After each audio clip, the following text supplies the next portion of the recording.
नमः समय साराय स्वानुभूत्या चकाशत चित स्वभावाय भावाय सर्वभवन्तरक्षिते वन्दितु सर्वसिद्धे ध्रुवम् अचलमणोभं गयं पत्ते भोक्ष्यामि समय पाहुडमिणमो गणीयम् निज स्वरूप को परम रस करो अपा बंदों परमानंद में समय सारे अविका कुंद कुंद मुनि चंद वर अमृत चंद मुनि आत्म रसी बनारसी बंदों पद श्रीमद् भगवत कुंद कुंद आचार्य देव द्वारा रचित समय सारजी परमागम के 68 गाथा तक यह बात सिद्ध हुई कि वर्णादि और रागादि भाव उद्गल के ही परिणाम हैं। तो अब प्रश्न उठता है कि फिर जीव कौन है। इसके उत्तर में कलश 41 अवतरित होता है, जिसमें आचार्य भगवंत कहते हैं अनाद्यनन्तमचलम ससम्मेध्यं बाधितं जीवा स्वयं तु चैतन्यमुच्चैश्चकायते। पांडे राजमल जी कृति का तू जीवः चैतन्यम स्वयं उच्चैश्चकायते। द्रव्य के स्वरूप का विचार करने पर आत्मा चैतन्य स्वरूप है, अपनी सामर्थ्य से अतिशय रूप से अति ही प्रकाशता है। कैसा है चैतन्य अनाद्यनंतम, जिसकी आदि नहीं है और जिसका अंत विनाश नहीं है ऐसा। और कैसा है चैतन्य अचलम, नहीं है चलता प्रदेश कंप जिसको ऐसा है। और कैसा है स्वसंवेद्यम, अपने द्वारा ही आप जाना जाता है। और कैसा है अबाधितम, अमिट है जिसका स्वरूप ऐसा है। माने जीव का स्वरूप क्या है, जीव कौन है। तो कहते हैं कि द्रव्य के स्वरूप का विचार करने पर, माने जीव द्रव्य के स्वभाव का विचार करते हैं तो आत्मा चैतन्य स्वरूप है। कैसा है चैतन्य स्वरूप है, अपनी सामर्थ्य से अतिशय रूप से अति ही प्रकाशता है। चैतन्य का स्वभाव प्रकाश करना है, तो वह अपनी सामर्थ्य से सदा प्रकाशित है। ये उसका चैतन्य का अतिशय है। कैसा, बिना किसी के अवलंबन के वह स्वयं ही स्वपर पदार्थों को प्रकाशित करता है। कोई वस्तु प्रकाशित करने में वास्तव में कारण नहीं है, वह स्वयं चैतन्यता ही स्वयं के प्रकाश की स्वयं कारण है। कैसा है वो चैतन्य अनाद्यनंतम, माने अनादि है। अनादि है माने जिसकी आदि नहीं है, माने कभी भी चेतन की चेतनता का प्रारंभ नहीं हुआ है। और कैसी है चेतन के अनंतम, उसका कभी अंत नहीं है, विनाश नहीं है, अनंत काल तक रहने वाला है ऐसा। और कैसा है चैतन्य अचलम, चलित नहीं होता, प्रदेश कंब जिसको ऐसा है। और कैसा है स्वसंवेद्यम, अपने द्वारा आप ही जाना जाता है। माने अपने द्वारा। किसके द्वारा जाना जाता है? अपने द्वारा। और कौन जानता है? कि स्वयं ही जानता है। आपने द्वारा ही और आप ही जानता है, इसलिए स्व संवेद्य है और परोक्ष नहीं प्रत्यक्ष जानता है, वेदन करते हुए जानता है, तन्मय होकर जानता है। और कैसा है? अबाधितम, अमिट है जिसका स्वरूप, जो कभी मिटने वाला नहीं है, ऐसा है जीव का स्वरूप। और विशेष अब पंडित जयचंद जी छाबड़ा की टीका में देखेंगे।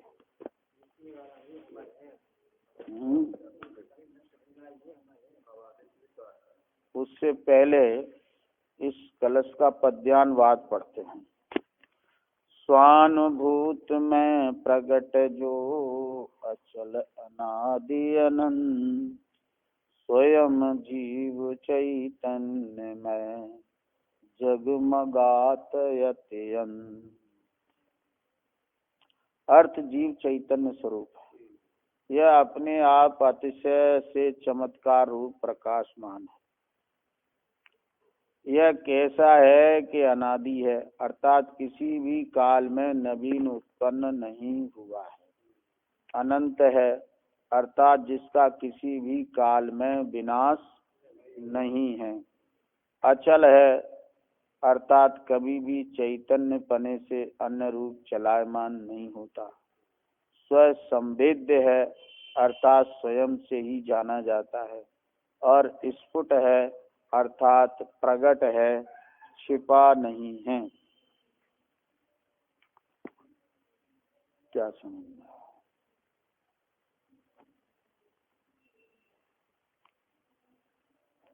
इस कलश में आचार्य देव कहते हैं कि पुद्गल से सर्वथा भिन्न जीव चैतन्य स्वरूप है। चैतन्य स्वरूप कैसा है? तो पहले कहते हैं कि उच्चई है। उच्चई है माने अन्य पुद्गलादि 5 द्रव्यों में नहीं होने से चेतना सर्वश्रेष्ठ है। उच्चई है माने उत्कृष्ट है, सर्वश्रेष्ठ है, क्योंकि अन्य पुद्गलादि 5 द्रव्यों में चेतनता नहीं है। एक जीव द्रव्य में ही चेतनता होती है, इसलिए जीव द्रव्य सबसे ऊंचा है। परद्रव्यों के स्पर्श अवलंबन बिना ही परद्रव्यों को एवं उनकी अविद्यमान पर्यायों को भी स्वतः प्रकाशित करने में समर्थ होने से चेतनता अतिशय रूप चमत्कारी है। क्या चैतन्य का चमत्कार कैसा है? कि परद्रव्यों को स्पर्श किए बिना, अवलंबन लिए बिना ही ये परद्रव्यों को जान लेता है और उसकी अविद्यमान पर्यायों को भी, अविद्यमान माने भूतकाल की और भविष्य काल की पर्यायों को भी स्वतः प्रकाशित करने में समर्थ है। ऐसी सामर्थ्य होने से चेतनता अतिशय रूप चमत्कारी है। आप कहेंगे ऐसी सामर्थ्य तो सर्वज्ञ देव में है।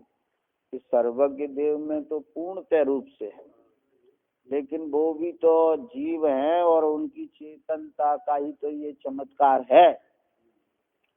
और जो अल्पज्ञ हैं उनमें उनकी अपेक्षा उतना नहीं है। आगे प्रश्न उठाया इसी तरह का कि अविद्यमान पर्यायों को तो सर्वज्ञ ही जानते हैं, सदमस तो जानते नहीं, तब उनकी चेतना चमत्कारी कैसे? तो सुनो समाधान। सर्वज्ञ तो सभी अविद्यमान पर्यायों को जानते हैं, सदमस्त भी कुछ अविद्यमान पर्यायों को जानते होने से उनकी चेतनता भी चमत्कारी है। समझ गए ना? सर्वज्ञ तो सभी अविद्यमान पर्यायों को जानते, सभी से मतलब अनंत भूतकाल की और आने वाली अनंत पर्यायों को जानते हैं। छद्मस्त भी कुछ अविद्यमान पर्यायों को जानते हैं, कुछ भूतकाल की पर्यायों को भी जानते हैं और कुछ भविष्य की पर्यायों को भी जानते हैं।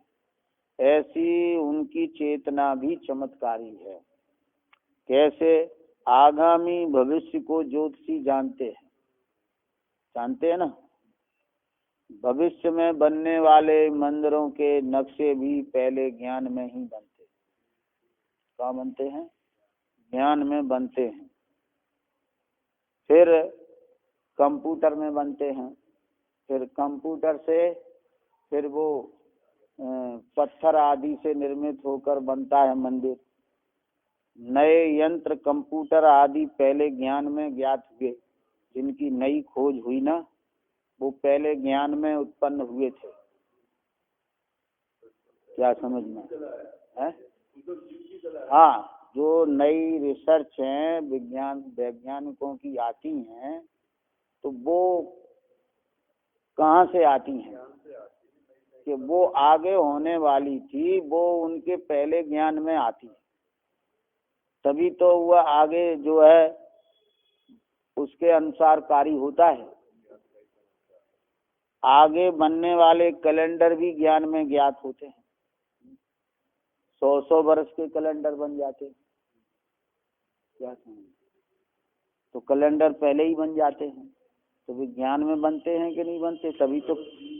हाँ, अपने बाबा के बाबा नहीं देखे, फिर भी ज्ञान में उनका अस्तित्व ज्ञात होता कि हैं कि नहीं। क्यों सा? देखे आपने? है?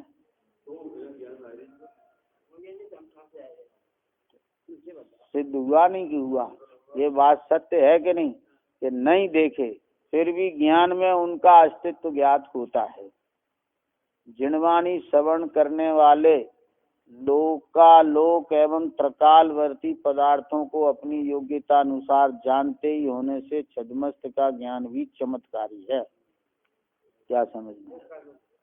हाँ, जो जिनवाणी श्रवण करते हैं वे भी लोकालोक के त्रकालवर्ती पदार्थों को अपनी योग्यता अनुसार जानते हैं।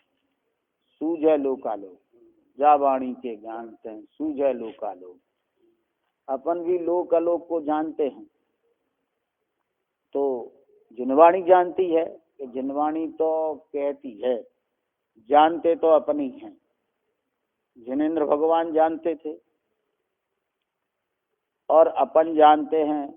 जिनवाणी तो कहती है, जिनवाणी स्वयं नहीं जानती, लेकिन अपन जानते हैं।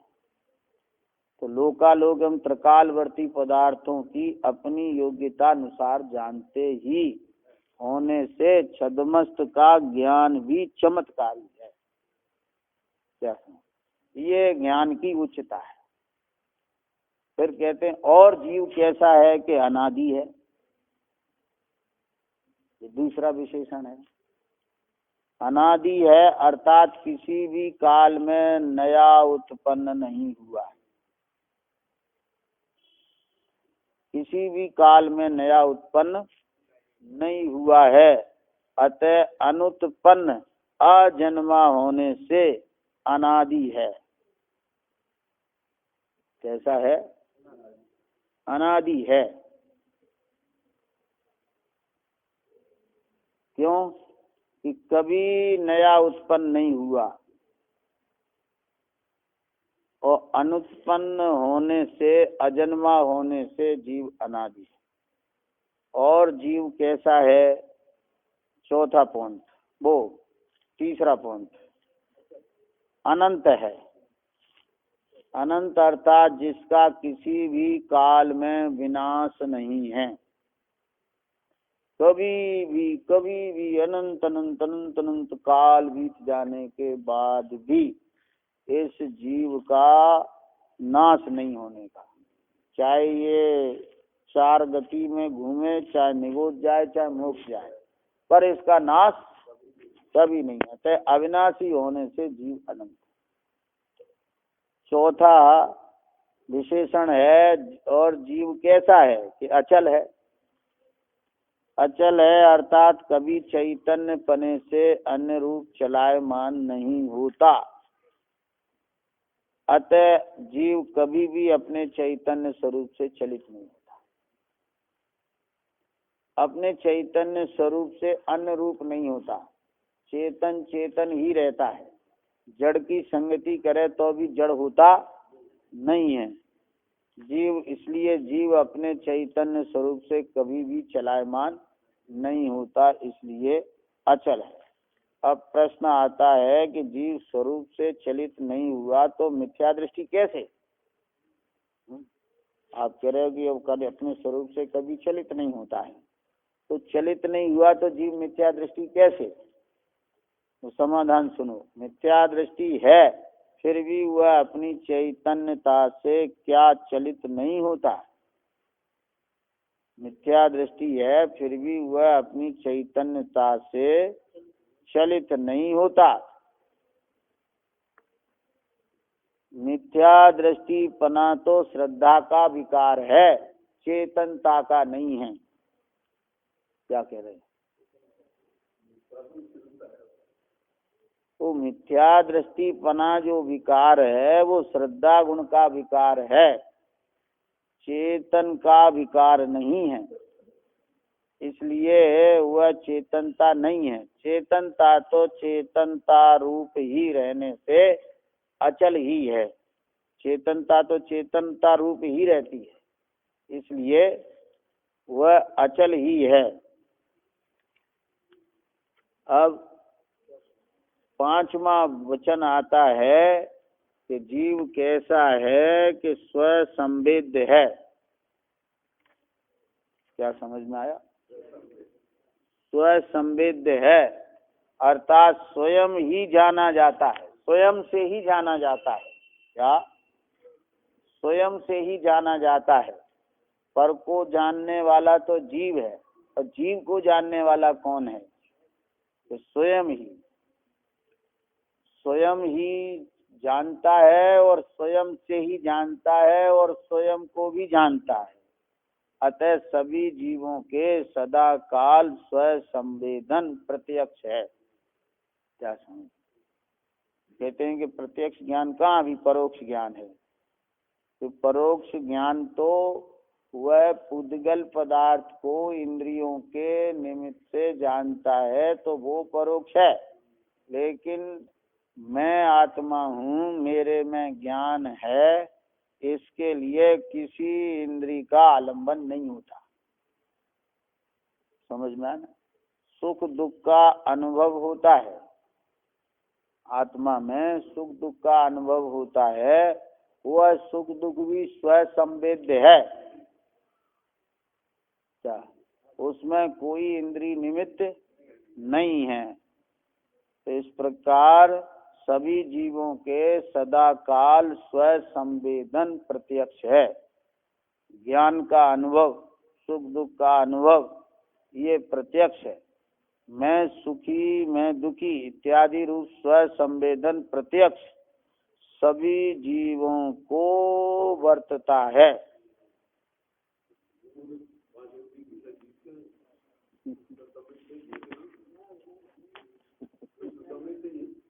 अरे स्व संवेदन सदा काल रहता है भाई, सदा काल ज्ञान का अनुभव है, सदा काल सुख दुख का अनुभव है। क्या समझना?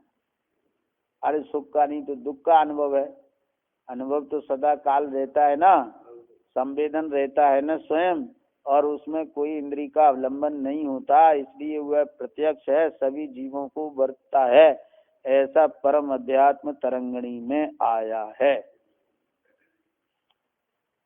प्रश्न, आपके कथनानुसार प्रतीत होता है कि अज्ञानी के भी स्व संवेदन प्रत्यक्ष ज्ञान है, तो कैसे? क्या समझना है? आप तो अज्ञानी के भी स्व संवेदन प्रत्यक्ष ज्ञान कहते हो, है, मैं क्या करूं? समाधान सुनो।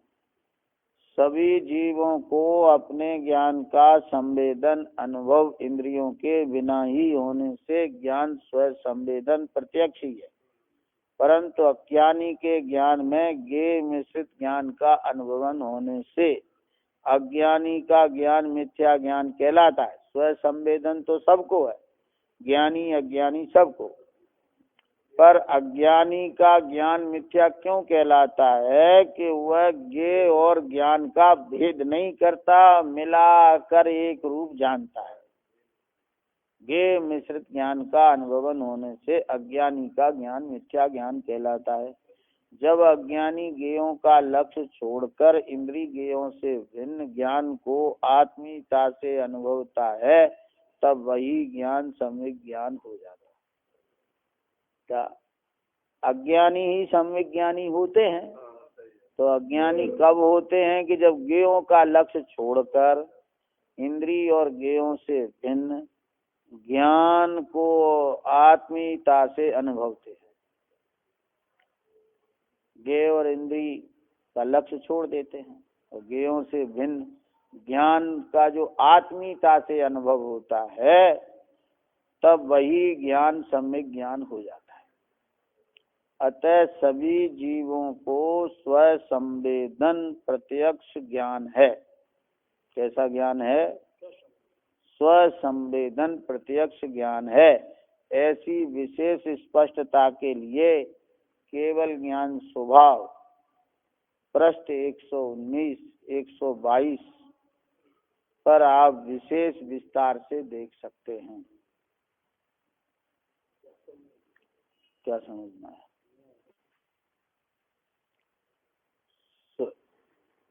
सभी संसारी जीवों का ज्ञान भी स्व संवेदन प्रत्यक्ष है।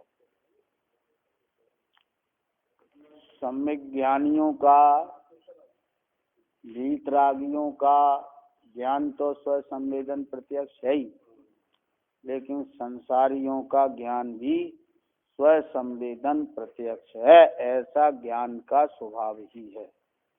इसको स्पष्ट करने के लिए यहाँ केवल ज्ञान स्वभाव पुस्तक पृष्ठ 119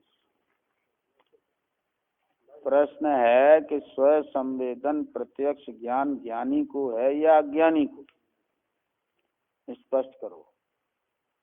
उत्तर, ज्ञेयों का लक्ष्य छोड़कर जब ज्ञान कोई निजपने अनुभवता करता है, तब स्व संवेदन प्रत्यक्ष ज्ञान प्रकट होने पर ज्ञानी कहलाता है।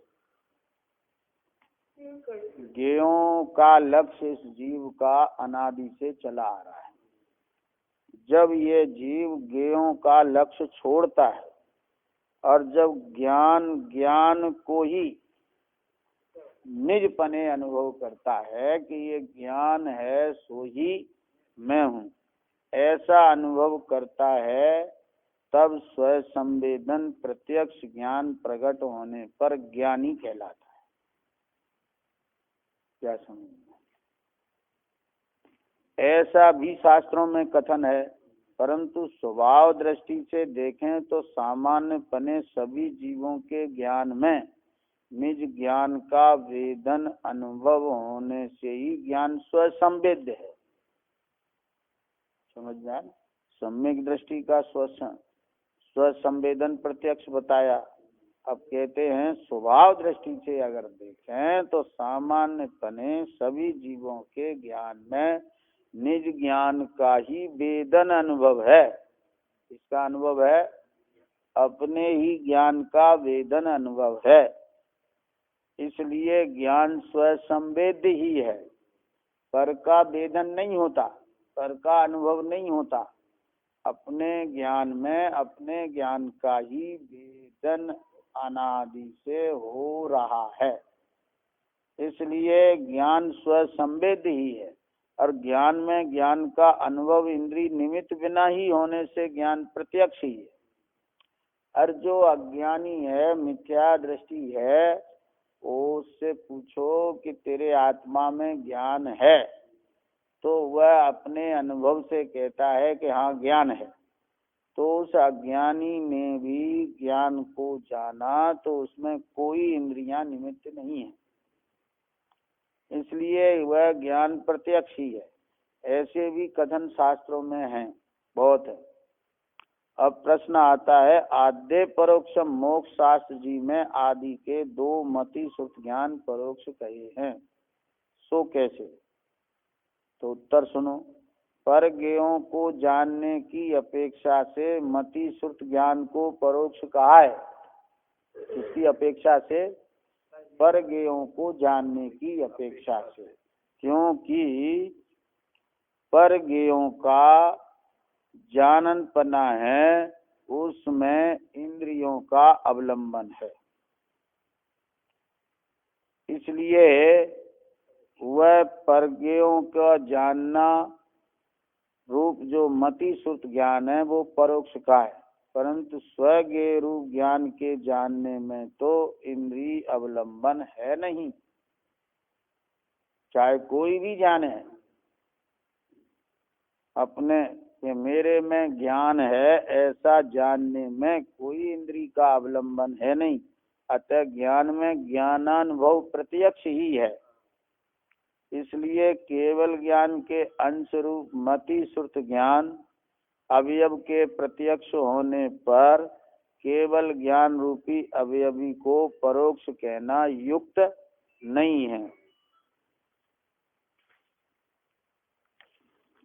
क्योंकि ऐसा मानने पर चक्षु इंद्रिय के द्वारा जिसका एक भाग प्रत्यक्ष किया गया है, उस स्तंभ को भी परोक्षता का प्रसंग प्राप्त होता है। अर्थात वस्तु के किसी एक अवयव का प्रत्यक्ष होने पर शेष अवधि मने पर्याय ज्ञान अवयवों को तो परोक्ष कहा जा सकता है, अवयवी केवल ज्ञान को नहीं। इसलिए अवयव के प्रत्यक्ष होने पर अवयवी केवल ज्ञान भी स्व संवेदन प्रत्यक्ष ही है। ये जय धवल में आचार्य वीरसेन स्वामी ने बहुत ही सुंदर विवेचना की है।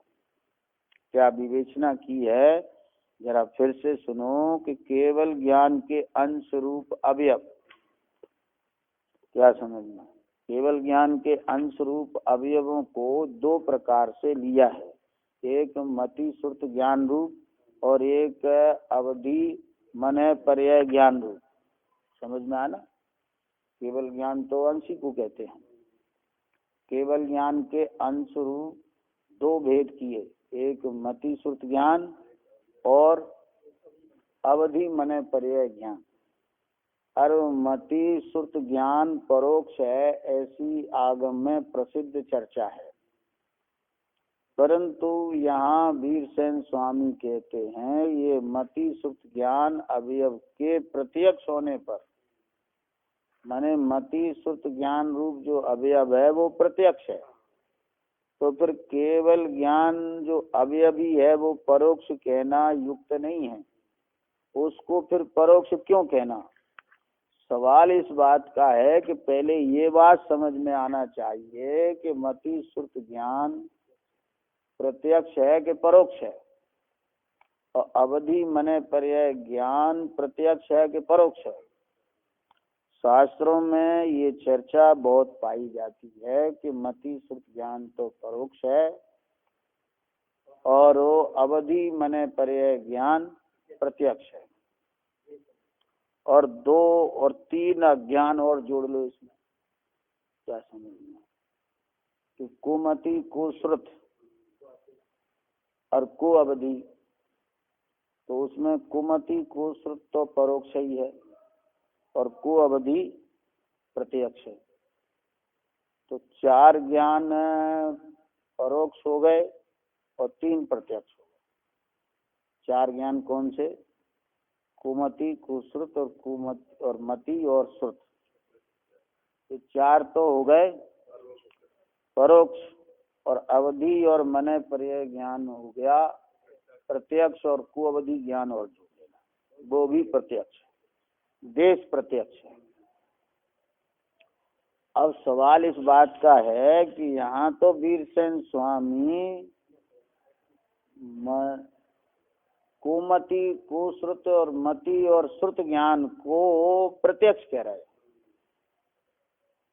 क्या समझना, और अवधि मने पर्याय ज्ञान को परोक्ष कह रहे हैं। तो ये तो शास्त्रों के कथन में विरोधाभास हो गया कि कथन में विरोधाभास हो सकता है लेकिन अभिप्राय में नहीं। अगर आप समझें दोनों कथनों की अपेक्षा तो समझ में आ जाए। जहाँ मति श्रुत ज्ञान को परोक्ष कहा है वहाँ वो कथन ज्ञेयों की अपेक्षा से, माने वो ज्ञेयों को परोक्ष जानता है, स्वर ज्ञेयों को परोक्ष जानता है क्योंकि उसमें इंद्रियों का आलंबन है। और जो अवधि मने पर्याय ज्ञान है और कोवधि ज्ञान भी, उसमें इंद्रियों का आलंबन नहीं है, इसलिए उस ज्ञान को प्रत्यक्ष कहते हैं। तो वो ज्ञेयों को जानने की अपेक्षा वे प्रत्यक्ष और परोक्ष का भेद है। लेकिन यहाँ कहते हैं कि मति श्रुत ज्ञान प्रत्यक्ष है और अवधि मने पर्याय ज्ञान परोक्ष है। इसका क्या मतलब है कि ये ज्ञान अभी मौजूद है, अनुभव रूप है। कैसा है? ये मति श्रुत ज्ञान अथवा कुमति कुश्रुत ज्ञान अभी विद्यमान है और वह अपने अनुभव में आ रहा है, वह स्वयं संवेद्य है, इसलिए वह स्वयं संवेद्य प्रत्यक्ष है।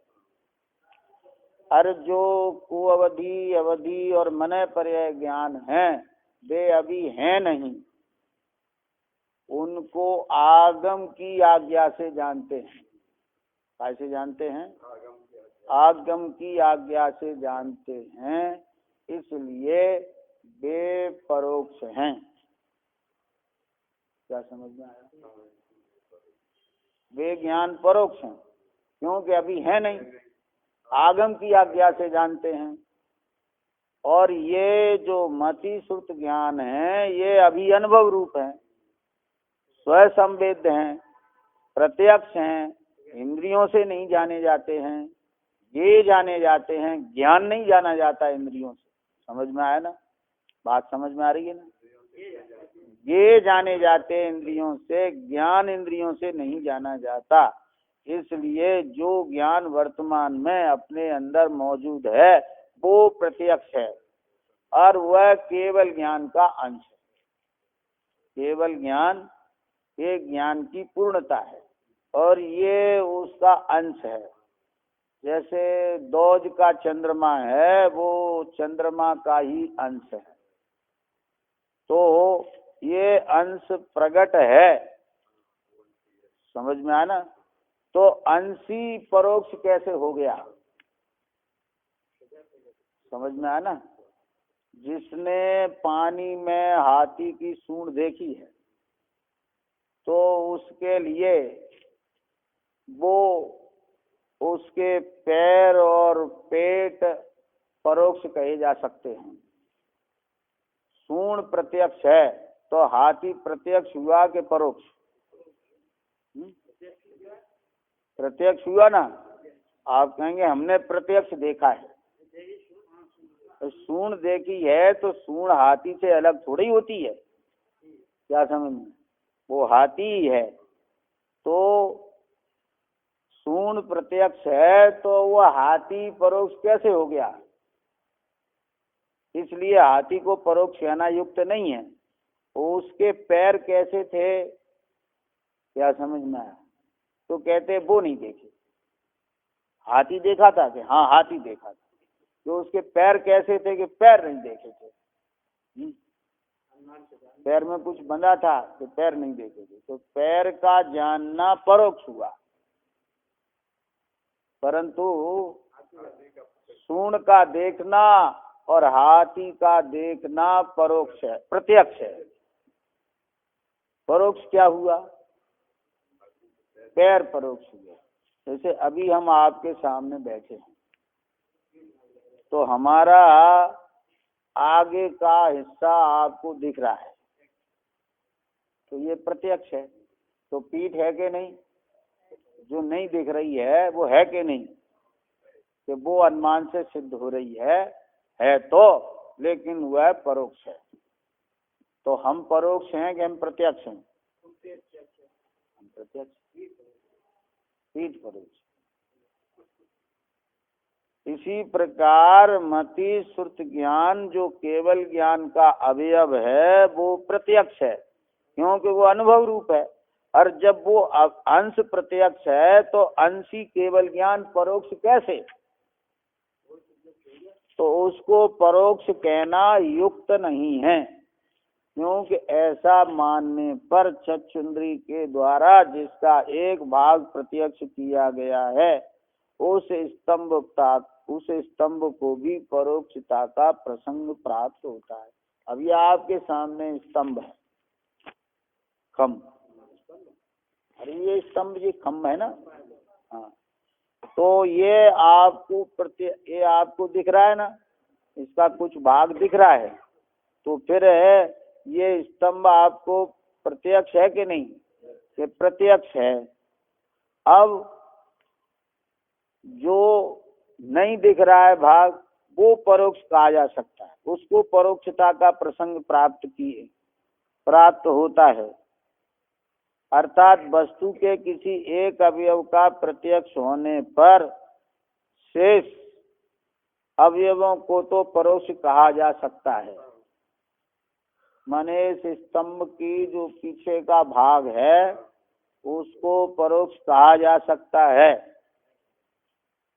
लेकिन स्तंभ जो अवयवी है वो परोक्ष नहीं है। इससे क्या अर्थ निकलता है कि जो अवधि मने पर्याय ज्ञान अभी नहीं है वे परोक्ष हैं, क्योंकि वे अभी अनुभव रूप नहीं है, इसलिए वे परोक्ष हैं। हाँ, परोक्ष कहा जा सकता है, अवयवी को नहीं कहा जा सकता। केवल ज्ञान को परोक्ष नहीं कहा जा सकता, क्योंकि केवल ज्ञान का अंश तो विद्यमान है। हाँ, मति श्रुत ज्ञान विद्यमान है, इसलिए केवल ज्ञान को परोक्ष नहीं कह सकते और मति श्रुत ज्ञान को परोक्ष नहीं कह सकते। अवधि ज्ञान मने पर्याय ज्ञान को परोक्ष कहा जा सकता है, क्योंकि अभी विद्यमान नहीं है। इसलिए अवयव के प्रत्यक्ष होने पर अवयवी केवल ज्ञान भी स्वसंवेदन प्रत्यक्ष ही है। आगे का प्रश्न छोड़ते हैं कि ज्ञान में केवल ज्ञान के अंश रूप ज्ञान का अनुभव तो ज्ञानी के होता है, अज्ञानी के कैसे? क्या समझना? ज्ञान में केवल ज्ञान के अंश रूप जो ज्ञान का अनुभव है वो तो ज्ञानी के होता है, अज्ञानी के हुआ कैसे? क्योंकि ऐसा उदाहरण आता है जैसा कि रहस्यपूर्ण चिट्ठी में दिया है कि वहां सम्यक ज्ञान को केवल ज्ञान का अंश कहा है। क्या समझना? लेकिन यहाँ कुछ दूसरी बात सिद्ध करनी है। वो क्या सिद्ध करनी है कि ये जो ज्ञान व्यक्त है वो केवल ज्ञान का अंश है। ज्ञानी हो या अज्ञानी, जो ज्ञान व्यक्त है वो केवल ज्ञान का अंश है।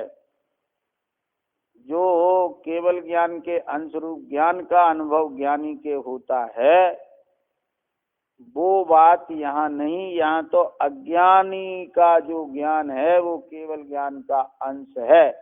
इस बात को अब अगले प्रवचन में स्पष्ट किया जाएगा। कैसे?